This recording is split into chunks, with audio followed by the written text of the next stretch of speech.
Namaskaram. Greetings to all those who are viewing this broadcast. I start thanking Dr. Akshay Anand and his team for giving me this opportunity to talk about the great yoga legend T. Krishnamacharya. Before I start, I will render a prayer for him.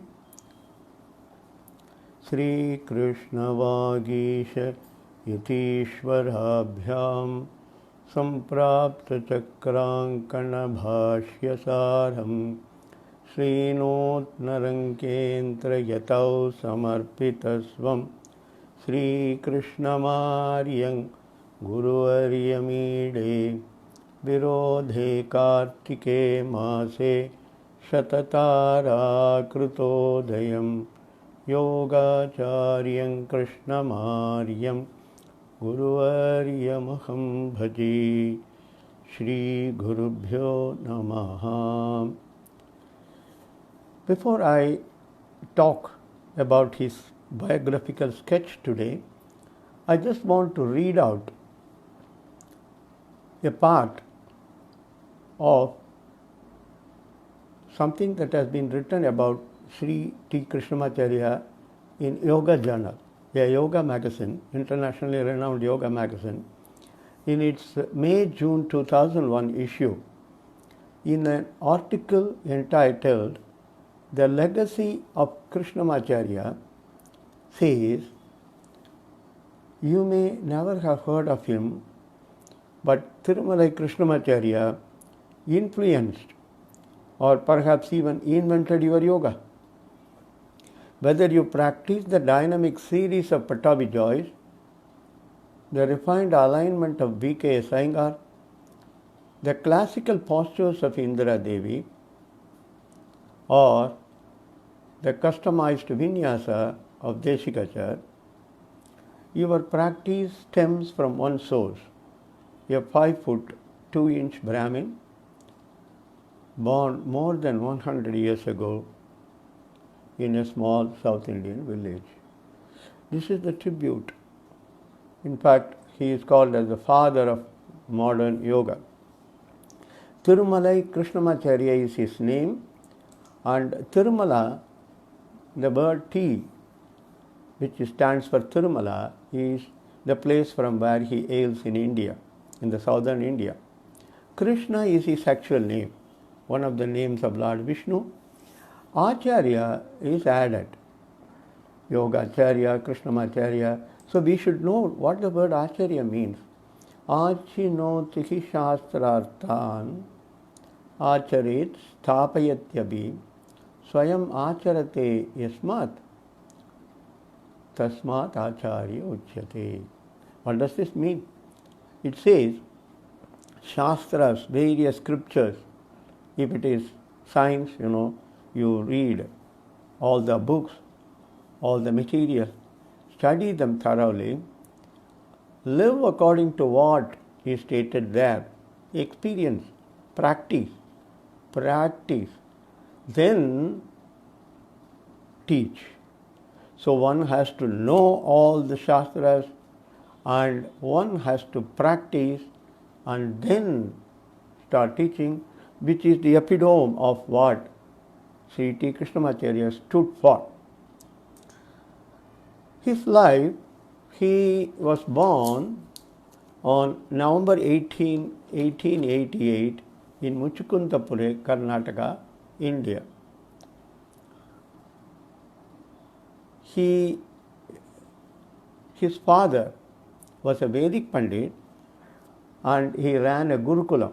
Gurukulam is a place where children will come and learn. In fact, they live with the teacher. It's a Gurukulam.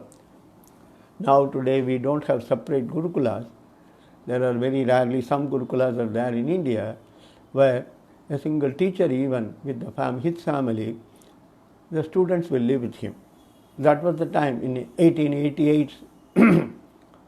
He was studying with the other students under his father, Vedic education. And he tells in his biographical sketch that he recalls doing yoga even when he was studying with his father in his Gurukula. So that is, he starts. So it is there already.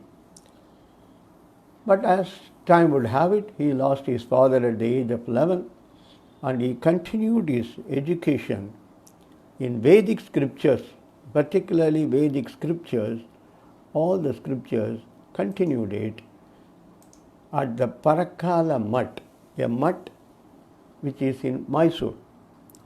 A mutt is an ashram where a particular teacher of a lineage will be there, and there will be a Patasala, which is like the Gurukula, attached to that, an educational institution. So he studies there for some time, and all are education based Vedic scriptures.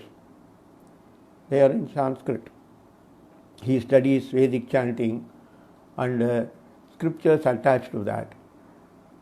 Now, after that, in the ancient days, that is the time, in his time period, one will have to go to a place called Varanasi in India, in the north of India, Kashi, Varanasi, Banaras, they are all the name, where the Ganges is blowing, and that is the place of education during his time. So today we go to various international places, or where institutes, people go and study, prestigious institutes to take degrees.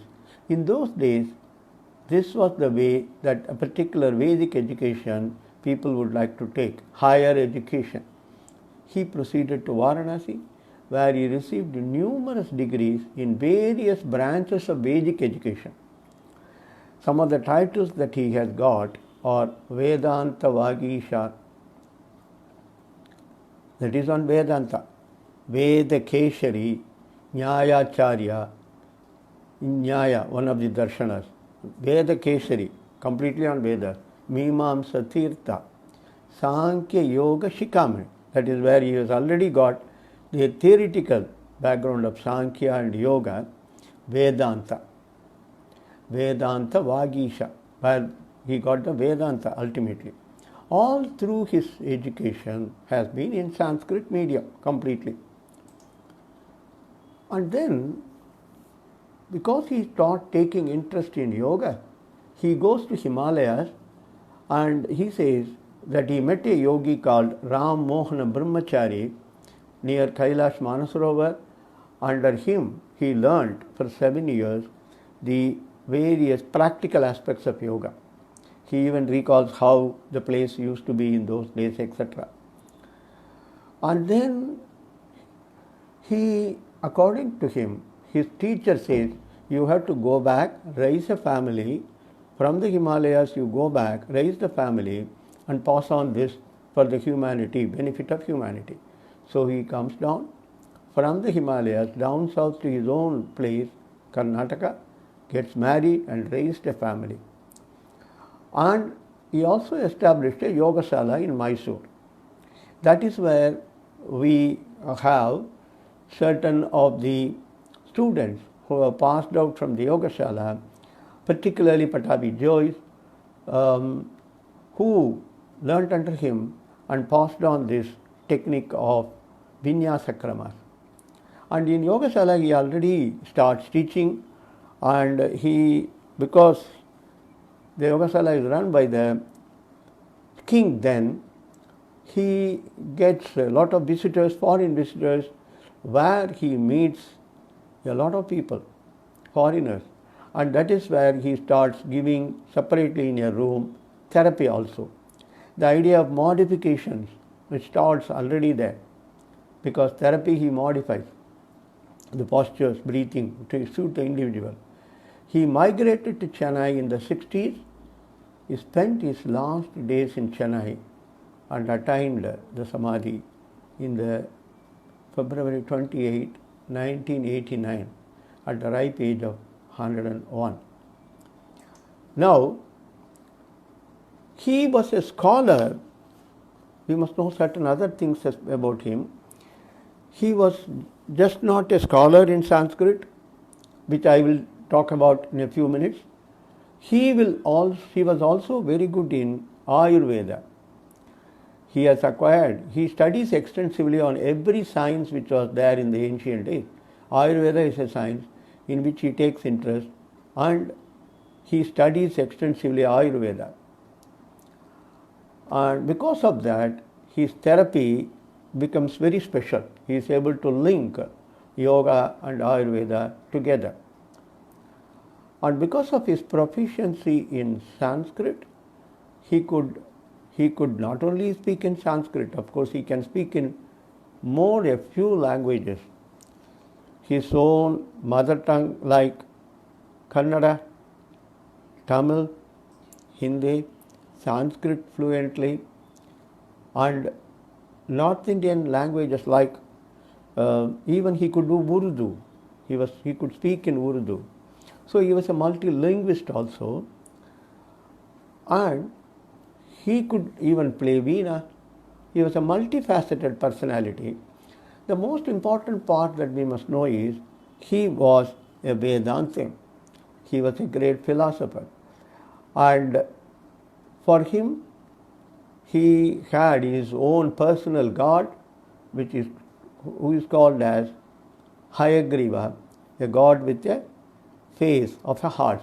He has written a number of poetries, poems in praise of the various deities, including Gayatri, Hayagriva, and other deities, divinities. And he has composed poems which has been published as Yoganjali Saram and Dhyanamalika, where he gives his teaching. And he has written a Sanskrit commentary to Yoga Sutra called Yoga Valli, of which chapter 1, which is in Sanskrit, has been published. And he has also written a commentary for the Vedanta Sutras. For the Vedanta Sutras itself, he has written a commentary called Chit Achit Tattva Mimamsa. And as I told you, he has written a collection of hymns and various deities.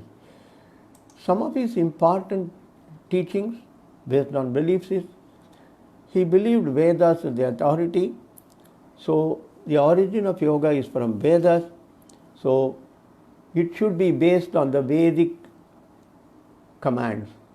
One should live according to injunctions of the Vedas to have a good, healthy and long life. Practice of yoga according to him is compulsory for enjoyment and emancipation. Following yama and niyama are the important disciplines as an integral part of life. Before I conclude, I would like to say he has made some special contributions to yoga, and which were taken and passed on by a lot of his students, of which the 4 primary were known internationally are Indira Devi, B.K. Iyengar, Pattabhi Jois, T.K.V. Desikachar, his son and disciple.